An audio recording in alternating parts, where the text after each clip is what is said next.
Nashukuru Mheshimiwa Waziri kwa kutaka kunisikiliza malalamiko yangu. Mheshimiwa, umekuja kweli kuzindua ili jengo hapa, ila sisi bado tunadai madai yetu. Mimi hapa nadai. Nani? Mimi hapa nadai. Madai yangu huku. Ya nini? Ya kazi nilofanya hapa. Kazi gani? Ya ujenzi wa jengo hili. Wewe ni fundi? Hapana, mimi ni kibarua. Ulifanya kiasi gani? Unadai kiasi gani? Nadai 200,000. 200,000? Ndio. Nani alikupa kazi?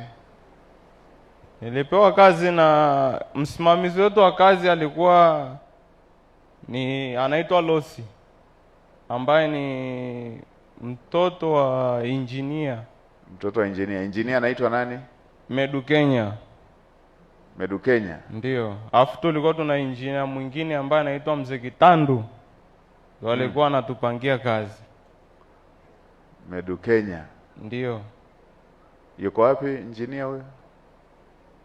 Hapa mimi simuoni, lakini Nelson anaweza akasema yuko wapi. Nelson. Haya.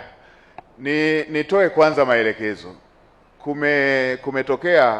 Kumetokea na malalamiko ya aina hii maeneo mengi.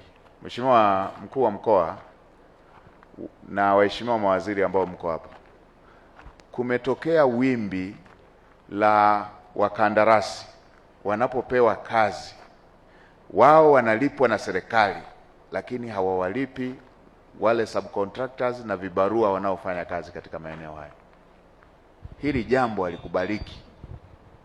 Nimesema jana na narudia tena hapa kwamba utaratibu huu unakiuka haki za Watanzania.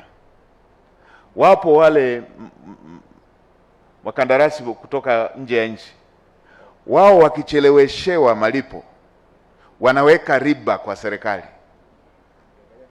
wanalipwa na riba wakicheleweshewa, lakini wao wakipewa fedha kwa wakati wanatumia miezi 6, wengine mpaka mwaka, wengine mpaka mwaka na nusu kuwalipa wakandarasi wazawa na kuwalipa wafanyakazi kama hawa. Sasa waheshimiwa mawaziri ambao mko na mikataba huko, fanyeni sensa kwenye kila mradi, waambieni wale ambao wameshalipwa fedha na serikali wawalipe wale ambao waliwapa mikataba midogo midogo. Wekeni na ukomo kwamba ifikapo baada ya muda fulani hatutaki kuona kuna mtu anadai ili hali serikali imelipa. Serikali inatumia kodi za Watanzania kulipa mikataba hii. Wao wanaacha kuwalipa watu na kazi wameshafanya. Kama hili alipo kwenye sheria, nitaongea na mwanasheria mkuu wa serikali. Mkandarasi yeyote ambaye atalipwa na serikali, yeye akachelewesha kuwalipa wale wanaofanya kazi, apigwe blacklist, asifanye kazi tena ndani ya nchi hii. Haya mambo ya uonevu wa rejareja ndio yanayosababisha maeneo mengine serikali inapata lawama kwa jambo ambalo yeye serikali alishafanya kazi yake, alishatimiza wajibu wake. Na tukiwaachia hawa watu wanyonge hawa, wao ndio wakapambane na wale, watatishiwa kunyimwa kazi. Sasa hili tutafanya sisi wenyewe serikali. Watu wasioheshimu wenzao tutawashikisha adabu sisi wenyewe serikali.